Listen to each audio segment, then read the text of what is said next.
प्रताप चंद्र पंडा Radhakant Sai Purushottampur NAC ठिकादार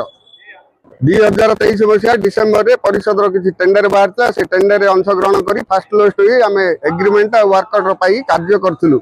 बर्तमान लोके तार सुफल पाँच जोटा जहाँकि economic corridor Biju Patnaik statue पांडिया छक ऋषिकुलिया नदी तल होती इकोनॉमिक कॉरिडोर तारू एनएसी भड़ा पाँच अन्य साई रास्ता घाट सब आम निर्माण करूँ किंतु अद्यावधि आम 5 थर अभियोग जनलु कि किसी भ्रुक्षेप करार पैसा पतर दबार नहीं आमर आम मानसिक भारसाम्य हरी बर्तमान स्ट्राइक करूँ ना आंदोलन करूँ ना आत्महत्या देवु एनएसी आगे बारंबार आम दौचु 3 थर खाली कागज पत्र रखुन ना किसी अभियोग खाली प्रहसन चलती किए क्या कथा बुझार नहीं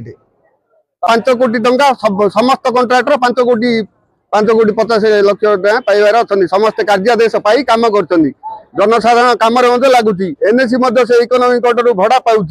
विजु पट्टनायक स्टेच्यू से चित्त विनोदन कर छोट पिला समस्त जाए खेल कसरत कर पेमेंट दौना अन्य साई रास्ता 1 टू 14 भितर गोटे कम हो 2023 वर्क ऑर्डर मिलता एग्रीमेंट करमको बरंबार